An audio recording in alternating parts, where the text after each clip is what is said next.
Nadreen, आप YouTube channel देख रहे हैं। मैं इमरान खान हूँ। साबिक वज़ीर-ए-आज़म पाकिस्तान इमरान खान साहब ने बहुत अहम बातें की हैं और ये बातें अब मुस्तकबिल का तयन करेंगी पाकिस्तान के। पहले तो आप देख लें इमरान खान साहब ने कहा क्या। हेडलाइन जो लगती है हर तरफ वो ये है कि जनरल बाजवा ने पाकिस्तान के साथ वो किया जो दुश्मन भी नहीं कर सकता था। ये इमरान खान साहब ने कहा और उन्होंने कहा कि पार्टी के तमाम जिम्मेदारान से उन्होंने कहा मैं राय ले चुका हूँ, अब मजीद मुशावरत हम नहीं करेंगे और असम्बलियां दिसंबर में ही तहलील होंगी। तारीख का ऐलान 17 दिसंबर को कर दूंगा कि 2 असम्बलियों से किस तारीख को पाकिस्तान तहरीक इंसाफ निकल जाएगी और उसको तहलील कर देगी। किसी से कोई मदद नहीं मांग रहा, मैं ये चाह रहा हूं कि एस्टेब्लिशमेंट न्यूट्रल हो जाए और उनका वकार ऊपर जाए। जनरल बाजवा के दौर में एस्टेब्लिशमेंट और अवाम के दरमियान फासले बढ़े हैं। साबिक आर्मी चीफ ने पाकिस्तान के साथ वो किया जो दुश्मन भी नहीं कर सकता। मुस्लिम लीग नून और पीपल्स पार्टी को NRO2 जनरल बाजवा ने दिया। इजलास के बाद उन्होंने प्रेस कॉन्फ्रेंस की। इमरान खान ने कहा कि आज अपनी सीनियर क़यादत के साथ मीटिंग की है। इजलास में मुल्क की अहम इशूज़ पर हमने बात कर ली है। शर्मनाक तरीके से बड़े बड़े डाकुओं के केसेस माफ़ किए जा रहे हैं। ऐसी चीज़ें तो बनाना रिपब्लिक में भी नहीं देखी जाती। दुनिया का कोई ऐसा मुल्क बता दें जहाँ कानून की हुक्मरानी हो और वो गरीब हो। जिन ममालिक में ताकतवर मुजरिमों को ना पकड़ा जाए वो तबाह हो जाते हैं। उन्होंने कहा जिंदगी में ऐसा जुल्म नहीं देखा। ये डाकू मुल्क से भागे हुए थे, ये सारे बारी बारी वापस आ रहे हैं और इनके सारे केसेस खत्म हो रहे हैं। छोटे छोटे चोरों से जेल को भरा हुआ है। आज मुल्क में बेरोजगारी है, महंगाई मुसलसल बढ़ रही है। 2 बड़े खानदानों ने 30 साल मुल्क को लूटा है। जरदारी शरीफ खानदानों की लूट मार पर दुनिया में किताबें लिखी गई हैं। अगर इनके खिलाफ वो किताबें गलत लिखी हैं तो उनके खिलाफ हत्या इज्जत का दावा करें। वो अभी तो किया था मियां साहब ने, हत्या इज्जत का दावा किया और केस को out of the court settle कर लिया। बाद में जब पता चला कि ये दावा मेरे ही गले पड़ रहा है, मेरे खानदान की मनी लॉन्ड्रिंग का रिकॉर्ड पकड़ा गया है, तो जाकर वहां पे out of the court settle कर लिया और उस सेटलमेंट को कहते हैं कि हम सुरखरू हो गए। वैसे बेवकूफ बनाने वालों पे और बनने वालों पे दोनों को जो है सलाम पेश करने को दिल करता है। बहरहाल ये जो इकोनॉमी की इमरान खान साहब ने बात की है, तो आप जरा सूरत हाल देख लें कि इस वक्त महंगाई की शरह पाकिस्तान की इस खित्ते में कहां पहुंच गई है। पाकिस्तान 26.6% महंगाई पे खड़ा है। इमरान खान साहब के दौर की 11% महंगाई बहुत ज्यादा हुआ करती थी, बहुत ज्यादा। 11% महंगाई बहुत ज्यादा हुआ करती थी। 145 रुपए का डीजल लीटर बहुत महंगा हुआ करता था। अब तो 26.6% सिर्फ महंगाई है। कहां महंगी है? डीजल सिर्फ आपको 250 रुपए का मिल रहा है। कहां महंगा है? सिर्फ दुगनी कीमत पे तो आपको खादें मिल रही हैं। सिर्फ 3 गुना कीमत पे तो आपको महंगाई हुई है। सिर्फ आटे की कीमत जो है वो 55 रुपए से बढ़ के 100 रुपए तक तो गई है। घी जो है वो सिर्फ दुगनी कीमत का मिल रहा है आपको। टमाटर, प्याज, बाकी सारी चीजें आपको सिर्फ 3 गुना कीमत पे मिल रहे हैं। ये कौन सी महंगाई है? यानी हर वो चीज जो पहले सस्ती मिल रही थी वो उस वक्त बहुत महंगी हुआ करती थी, आज महंगी मिल रही है तो इस वक्त बहुत सस्ती है। ये है पाकिस्तान के मीडिया का फॉर्मूला और पाकिस्तान का 95% मीडिया जो है वो इसी फार्मूला के ऊपर अमल करता है। पहले रोजाना माइक पकड़े हुए थे, हाँ जी दसो कैसी लगी तब्दीली। इमरान खान के आने के 1 महीने के बाद ही काम शुरू कर दिया था। बहुत सारे लोगों ने इधर नस के जा रहे हैं, कभी उधर जा रहे हैं, वहां माइक लेकर उसके मुंह में घुसेड़ दिया, बताओ कितनी महंगाई हुई है। वो गरीब आदमी के मुंह के आगे माइक जब करेंगे उसको महंगाई लगेगी। अब आपको स्टूडियो से निकलते हुए नजर नहीं आ रहे। 2 वजूहात हैं। नंबर 1 के लोग लितर लेके खड़े हैं बाजारों में डंडे लेके, और तुमने कह के इमरान खान की हुकूमत खत्म की, उसकी तुम बुराइयां करते थे, उससे 10 गुना ज्यादा हालात अब खराब हो गए। किधर थे तुम और क्यों किया तुमने पाकिस्तान के साथ ये? तो अब लोगों को फेस करने की हिम्मत खुद भी नहीं है झूठ बोल बोल के। हालात ये हैं कि बांग्लादेश में जो पाकिस्तान से अलग हुआ था, तो पाकिस्तान में कई लोगों ने कहा था जान छूटी, ये पाकिस्तान के ऊपर एक बर्डन था, अलग हो गया। तो असल बर्डन तो हमारे पास ही रह गया था। बांग्लादेश में इस वक्त जो महंगाई है वो 8.9% है। इंडिया में जो इस वक्त महंगाई है 6.8% है।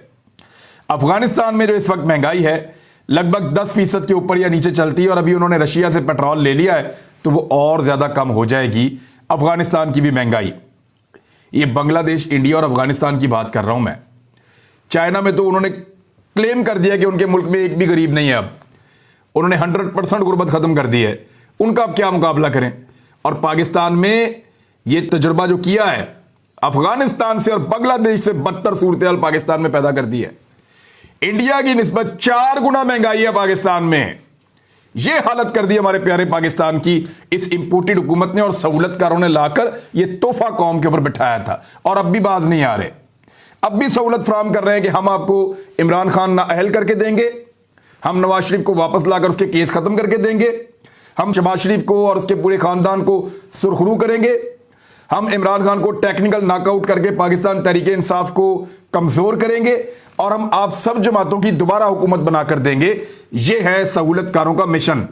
لیکن ایک منصوبہ انسان بناتا ہے اور ایک اللہ رب العزت بناتا ہے, اور عزتوں کا رب وہی ہے.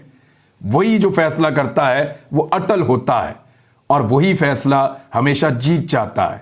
رب کے سامنے کسی کی نہیں چلتی. بہرحال عمران خان نے کہا کہ ان کے خلاف برطانوی نشریاتی ادارے نے ڈاکومنٹریاں بنائی ہیں, ان سب کو NRO 2 دے کر پاک کیا جا رہا ہے. NRO 1 کے بعد پاکستان کے 4 گنا قرضے بڑھائے گئے تھے. پہلا NRO مشرف نے دیا, 4 گنا قرضے بڑھ گئے. اب NRO 2 دیا گیا ہے. سلمان شہباز واپس آیا, اس کو ہار پہنائے گئے ہیں. بھئی ان کے ملازموں کے اکاؤنٹوں میں پیسے کیسے آئے؟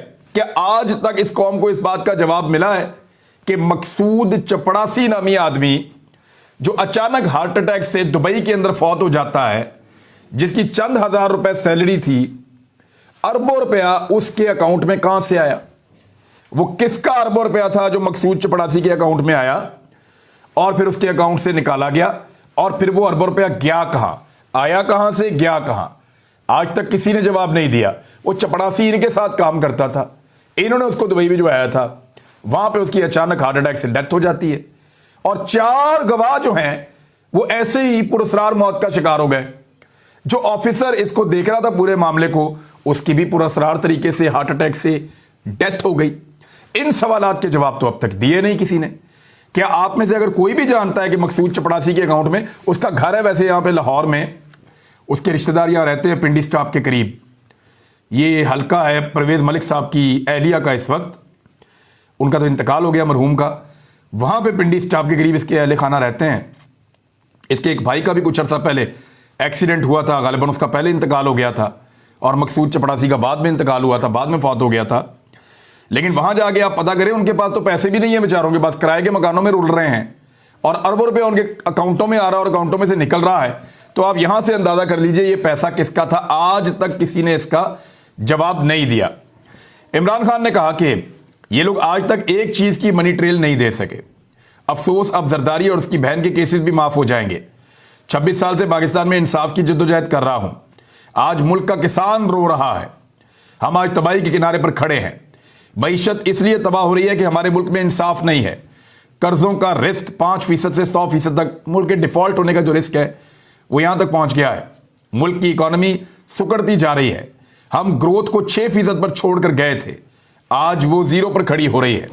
ہماری معیشت تباہی کی طرف جا رہی ہے. ملک کی انڈسٹریز بند ہو رہی ہیں. میں آپ کو ایک چیز بتاتا ہوں کہ مجھے کچھ میرے بینکر دوست نے, انہوں نے بتایا کہ لوگ پیسہ نکال رہے ہیں دھڑا دھڑ بینکوں میں سے. لوگ بینکوں میں پیسہ رکھنا ہی نہیں چاہتے. بہت سارے لوگ پاکستان کے اندر اپنی فیکٹریاں اور پراپرٹیز فوری طور پہ سیل کر رہے ہیں, کم پیسوں پہ سیل کر رہے ہیں. لوگ بینکوں میں سے پیسہ نکال رہے ہیں. ڈالر نایاب ہو گیا ہے, لوگوں کو ڈالر یا سونا چاہیے. لوگ اپنی پراپرٹیز بیچ رہے ہیں. ایسا لگتا ہے لوگ پاکستان سے بھاگنے کا پلان کروا رہے ہیں. ایک سروے ہوا ہے جس میں 68%, لگ بھگ 70% کے قریب پاکستانی نوجوان پاکستان کو چھوڑ کر پاکستان سے باہر جانا چاہتے ہیں. یہ حالت کر دی پاکستان کی.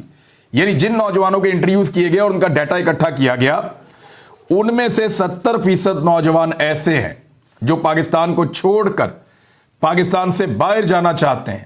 عمران خان صاحب نے اس خدشے کا اظہار کیا کہ ادارہ کسی جزیرے میں نہیں رہتا. کوئی بھی ادارہ اگر پاکستان جو ہے وہ نیچے جائے گا تو کوئی ادارہ بچ جائے, یہ نہیں ہوگا. انہوں نے کہا کہ مجھے لگ رہا ہے کہ سازش کے ذریعے پاکستان کو ڈیفالٹ کی طرف لے جایا جا رہا ہے. اگر پاکستان ڈیفالٹ ہو گیا تو نیشنل سیکیورٹی متاثر ہوگی. جن لوگوں نے ہمیں بیل آؤٹ کرنا ہے تو پھر وہ اس کی قیمت مانگیں گے. ایک تاثر دیا جا رہا ہے کہ ملک کی اسٹیبلشمنٹ ہماری مدد کرے.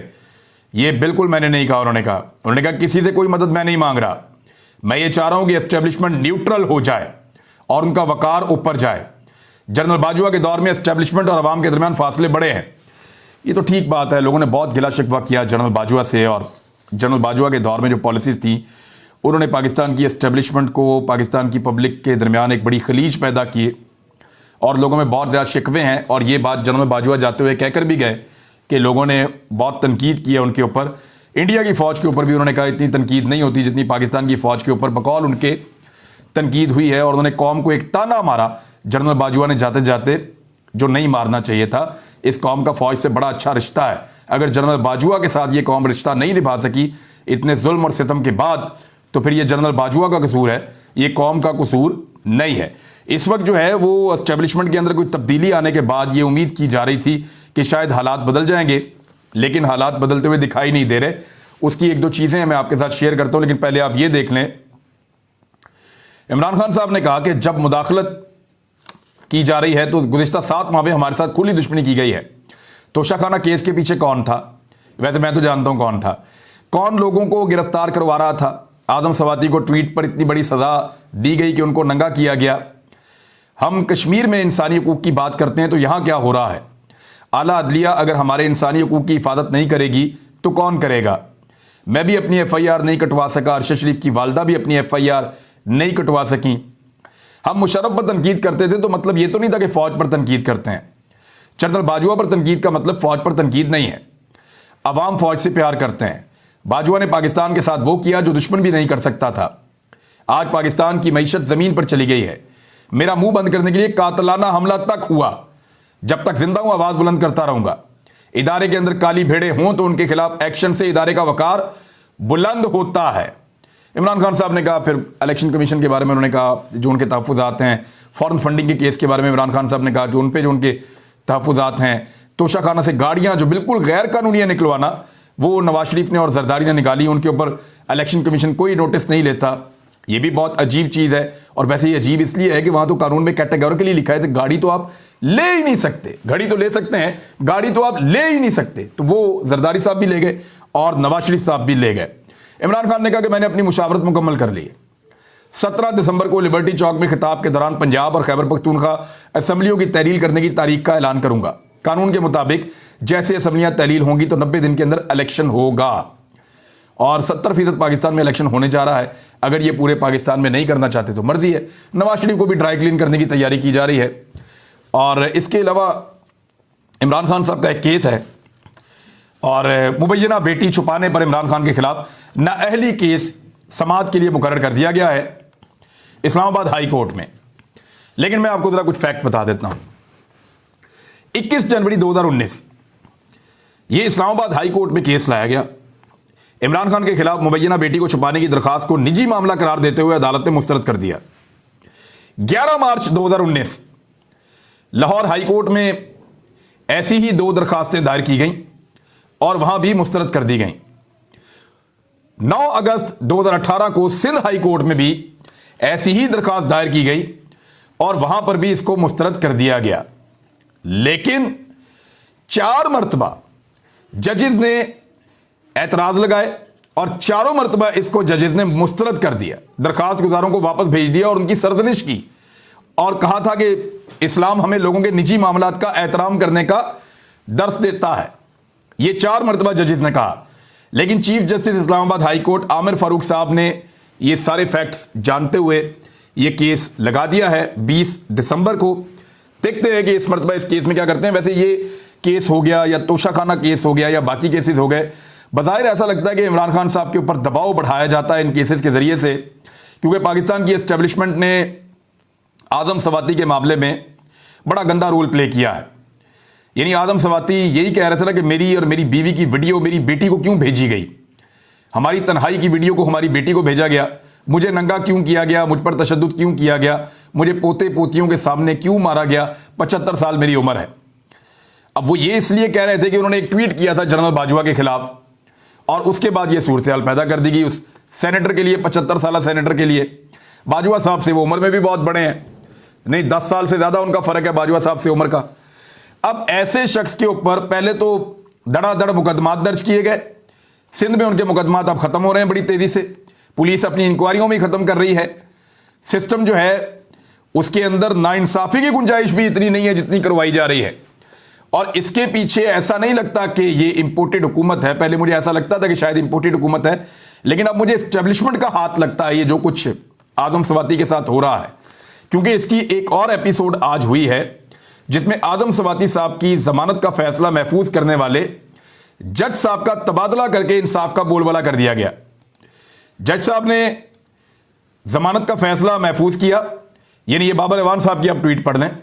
اسلام آباد میں سینیٹر آدم سواتی کے خلاف مقدمے میں اسپیشل جج سینٹرل کورٹ راجہ آصف کے روبرو میں نے تفصیلی دلائل دیے۔ دونوں طرف سے دلائل سننے کے بعد فاضل جج نے فیصلہ محفوظ کر کے آج سنانے کا اعلان کیا۔ فیصلہ سنانے سے پہلے جج صاحب ٹرانسفر کر دیے گئے۔ یعنی ایسا لگتا ہے کہ جو موز اور گھوڑے ہیں پاکستان میں، جو بہت طاقتور حلقے ہیں اور بہت طاقتور لوگ ہیں، وہ اپنی پوری طاقت کو اس وقت استعمال کر رہے ہیں اس رجیم کو بچانے کے لیے یا اپنے مفادات کو بچانے کے لیے۔ مٹھی کھولنے پہ تیار نہیں ہیں۔ عوام نے، میں نے کو بتایا تھا، یہاں سے پکڑا تھا، مٹھی کھولو، پاکستان کا گلا چھوڑو، پاکستان کو سانس لینے دو، لیکن مٹھی کھولنے کے لیے تیار نہیں ہے۔ اور ابھی تک یعنی اس قسم کے ہتھ کنڈے اور اس قسم کی چیزیں ہمیں نظر آ رہی ہیں، اور وہ چیزیں یہ واضح کر رہی ہیں کہ یہ کچھ ایسے نہیں ہو رہا کہ اچانک ہو رہا ہے۔ یعنی چیف جسٹس آف پاکستان کا ایک بڑا اچھا سٹیٹمنٹ آیا تھا کہ ملک میں بہت سے معاملات میں بہتری آئی ہے، یہ خوشائند ہے کہ میڈیا آزاد ہے اور سچ سامنے لاتا ہے۔ چیف جسٹس صاحب، ہم میڈیا میں کام کرتے ہیں، ہم بالکل آزاد نہیں ہیں اور ہم سچ سامنے نہیں لا سکتے۔ جج صاحب، ہم تو نام بھی نہیں لے سکتے جو ہمارے ساتھ ظلم کرتے ہیں، ہم تو کہہ بھی نہیں سکتے کس نے کیا کیا تھا۔ آپ نے تو اتنے آسانی سے کہہ دیا، آپ کو اللہ تعالیٰ نے طاقت دی ہے، آپ پاکستان کے سب سے بڑے قاضی ہیں، لیکن جج صاحب جو ہمیں مارتے ہیں، ہم پہ ظلم کرتے ہیں، ہم پہ ایف آئی آرز کرواتے ہیں، ہم ان کا نام بھی نہیں لے سکتے۔ بس اتنے سے آزاد ہیں ہم۔ ایک سینیٹر کو گرفتار کر کے جو لوگ اس پہ ٹارچر کر رہے ہیں، جو اس پر دباؤ ڈال رہے ہیں، جو اس کو توڑنا چاہتے ہیں، ہم اس کا نام بھی نہیں لے سکتے۔ جو لوگ یہ کر رہے ہیں، سب کو پتہ ہے کون کر رہا ہے اور بول نہیں سکتے۔ کوئی آزادی نہیں ہے پاکستان میں میڈیا کی۔ اور جس طریقے سے جج صاحب کا ٹرانسفر ہوا ہے، اس کے اوپر پورا پاکستان جو ہے وہ آواز اٹھا رہا ہے۔